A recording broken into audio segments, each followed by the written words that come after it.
الكرام، برحاب مؤسسة مجموعة مدارس التعليم لتسليط الضوء حول اليوم الوطني للسلامة الطرقية اللي كيصادف 18 فبراير من كل سنة.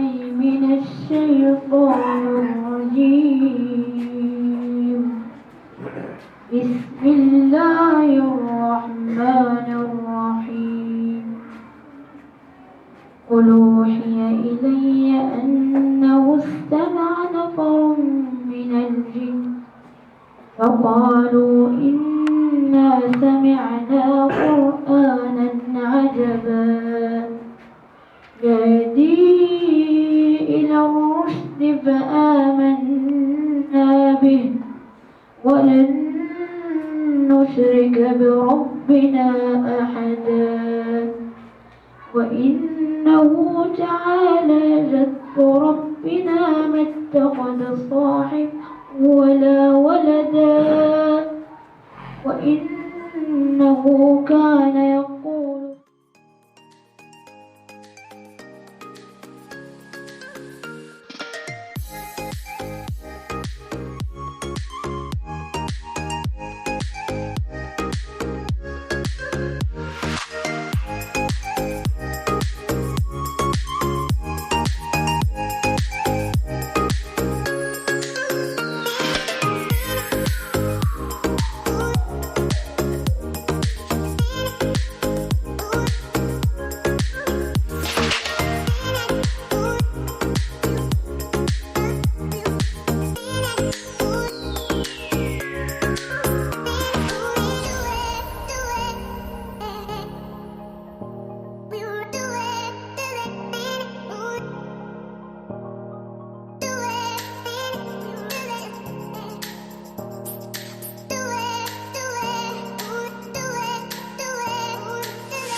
اليوم كما شاهدتم كنتواجدوا بمدرسة سيدي علي بمركز سيدي علي بن حمدوش. التواجد ديالنا هو بتنسيق مع مجموعة من الجمعيات المجتمع المدني اللي نظمت واحد اللقاء تواصلي وتحسيسي لفائدة التلاميذ وتلميذات مدارس ابتدائية جامعة سيدي علي بن حمدوش اللي شملت واحد 8 المدارس، منها من مجموعة مدارس سيدي حميدة، مدرسة سيدي بوالنعيم، مدرسة طويلعات، مدرسة الكحل، مدرسة كذلك سيدي حمو.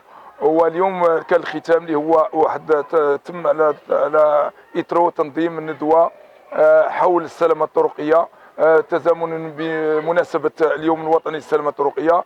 فهذا اليوم اللي كان ناجح بكل المقاييس تحت إشراف السلطات المحلية وكذلك مجموعة من الأساتذة اللي صرفوا على هذه الندوة اللي موضوع ديالها وهي الحقوق وكذلك احترام السلامة الطرقية، وكذلك منها تعطى تحت بمشاركة الإخوان ديال الهلال الأحمر المغربي اللي كيرجع عليهم الفضل السي محمد حنين، وكذلك الوقاية المدنية والدرك الملكي. فكان يوما يعني كان أعطى مجموعة من الدروس ومجموعة من المعلومات لفائدة التلاميذ والتلميذات.